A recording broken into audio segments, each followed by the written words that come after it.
Kadang-kadang bingung ya, kenapa sih yang di dunia itu terlalu diistimewakan gitu? Mengistimewakan yang hilang itu nggak ada kerjaan. Mengagungkan yang hancur, yang sifatnya fana, rasanya biasa. Apa yang mau dibanggakan sih? Dan yang paling menarik tuh begini, ketika meninggal gelarnya pengen sama dengan yang dianggap ringan atau rendah status sosialnya itu. Jadi beliau ini Abbas sesibuk-sibuknya itu masih berpikir investasi. Saya boleh sibuk nggak dapat semua hadis Nabi, tapi anak saya mesti mendapatkan yang luput dari saya. Saya boleh nggak mendapatkan semua Quran, tapi anak saya mesti ada yang jadi ahli Quran. Cara berpikirnya siapa yang akan menjadi kebanggaan di akhirat nanti? Di dunia itu semu dunia itu. Jadi sementara aja, nggak pasti sifatnya. Perbedaan status sosial itu hanya istilah-istilah yang disematkan manusia saja. Ini kaya, ini miskin, ya kan? Yang ini punya jabatan, yang ini biasa-biasa. Itu istilah manusia. Toh pada akhirnya semua kembali ke tempat yang serupa. Dan menariknya begini, yang kaya, yang punya jabatan, tetap di akhir hidupnya pengen punya gelar yang sama dengan yang miskin. Atau dengan yang disebut miskin.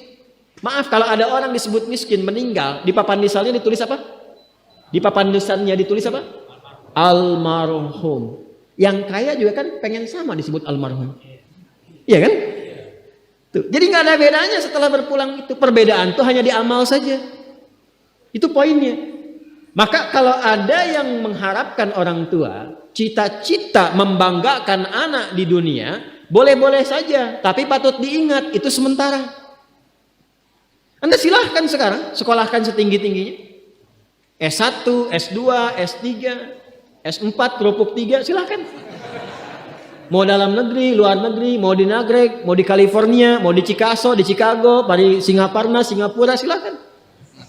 Itu pilihan. Tapi saya cuma mau katakan begini, itu sementara. Dan persaingannya tidak istimewa. Karena jangan pun Anda yang beriman, yang belum beriman pun bisa melakukan itu. Apa yang dikira yang hebat matematika itu anak Anda saja. Anak orang lain pun bisa. Halo? Apa Anda kira yang jago fisika itu anak Anda saja yang beriman? Yang belum beriman pun bisa. Ya. Jadi perlombaannya itu rata semua. Dan gak ada yang istimewa. Kadang-kadang bingung ya, kenapa sih yang di dunia itu terlalu diistimewakan gitu? Mengistimewakan yang hilang itu gak ada kerjaan. Mengagungkan yang hancur, yang sifatnya fana, rasanya biasa. Apa yang mau dibanggakan sih? Dan yang paling menarik tuh begini, ketika meninggal gelarnya pengen sama dengan yang dianggap ringan atau rendah status sosialnya itu. Tadi kalau orang miskin meninggal gelarnya apa? Ternyata yang kaya pun pengen sama almarhum juga. Kalau rakyat yang meninggal di papan nisannya ditulis apa? Almarhum. Ternyata pejabat juga pengen begitu, sama juga. Saya belum pernah dengar nanti kalau saya meninggal tulis gelarnya Almaun ya. Gak ada. Tetap almarhum juga. Jelas ya? Nah, maka yang dipikirkan itu perlombaan yang sejati itu begini. Perlombaan yang sejati itu adalah perlombaan untuk kehidupan yang abadi yang gak fana lagi. Jadi kalau pada saat itu unggul selamanya karena gak ada kematian lagi setelah itu. Itu yang dimaksudkan hadis Nabi. Kalaulah ada dunia ini punya nilai walaupun itu hanya bagian dari satu sayap nyamuk saja, ya, tentu tidak akan pernah Allah memberikan itu semua kepada orang-orang yang ingkar kepadanya. Ya. Karena kalau diberikan nggak adil di situ. Ya. Karena itu sifatnya fana, ujian saja, pada akhirnya kembali. Nah, Abbas itu mampu membaca itu. Ini kehidupan sejak di zaman jahiliyah loh. Awas ya.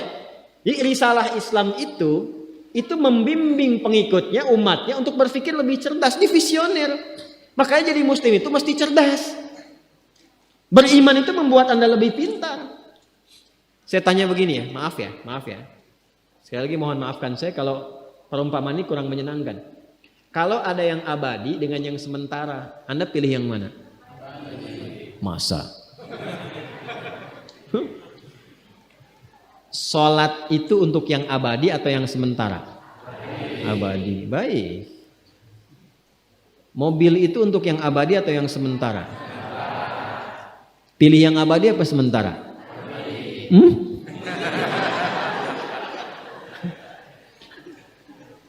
Di Kiai itu ada mobil Innova tuh.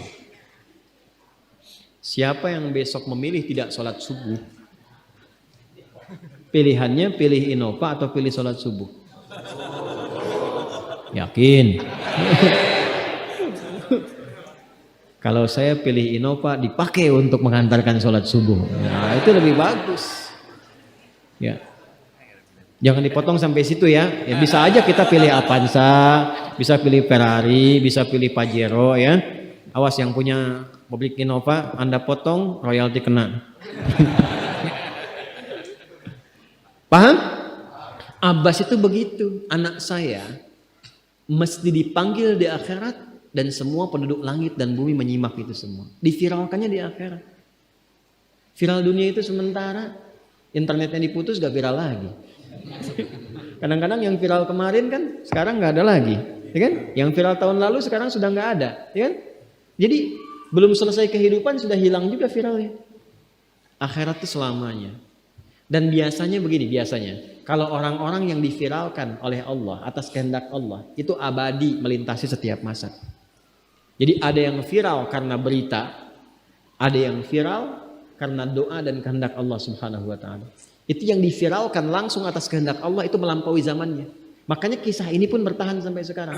Nah, Abbas itu berpikir, saya boleh sekarang jadi pebisnis pedagang, tapi anak saya mesti menguasai apapun yang pernah diajarkan oleh Nabi. Maka anak kecil ini sejak dini mengikuti Nabi. Sejak dini lekat dengan Nabi. Maka ketika Nabi tidur pun itu ikut berkunjung karena keluarganya. Nah, inilah yang didapatkan oleh kita hadis tentang bangun tidur. Jadi hadis tentang bangun tidur itu diriwayatkan oleh anak kecil yang umurnya belum genap balik. Main-main ke rumah Rasulullah, ke rumah bibinya Sayyidah Maimunah, ingin tahu bagaimana cara bangun malamnya Nabi. Itu diikutin sampai dilihat gimana bangunnya. Duduk dulu, kata beliau duduk dulu. Kemudian mengusap dengan bagian tangan yang diduga bersih untuk menghilangkan bekas ngantuknya. Setelah itu membaca khawatimah surah Ali Imran. Kemudian thumma dhahaba ila syanin mu'allaqah, ke tempat tertutup, fatawadda, itu kan? Nah, itu ada semua rangkaiannya, itu ditemukan nanti di hadis riwayat Abu Daud, di Sunan Abu Daud.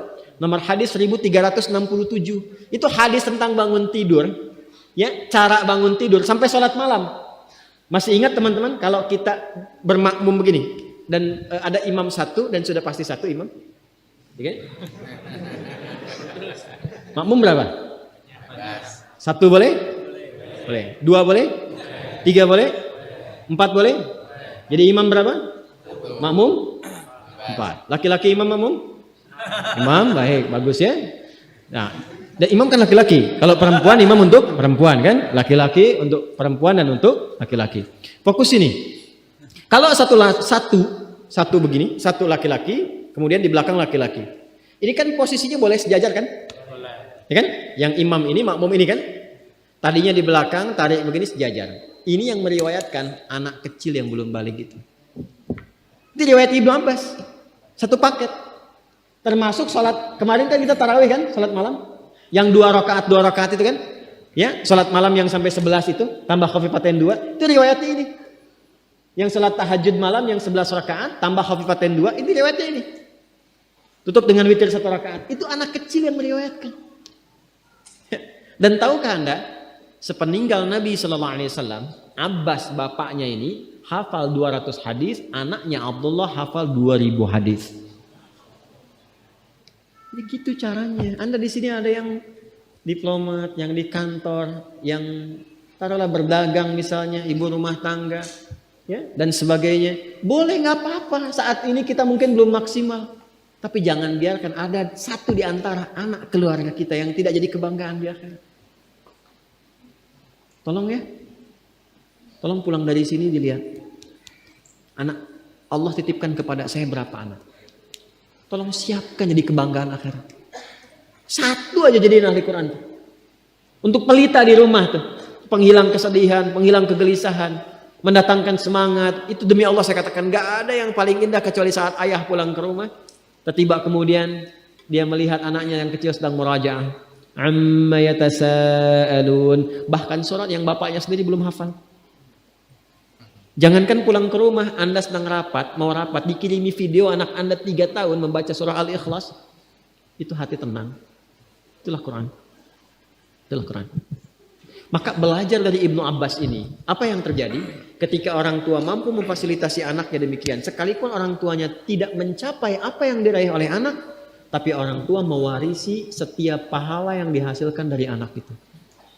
Karena itulah setiap hadis yang diriwayatkan oleh Abdullah kecil ini, Ibnu Abbas, maka semua doa tersambung bukan hanya untuk beliau tapi juga untuk keluarganya, untuk orang tuanya. Karena itu kalimatnya bukan radhiyallahu taala anhu tapi anhuma, untuk Abdullah dan bapaknya.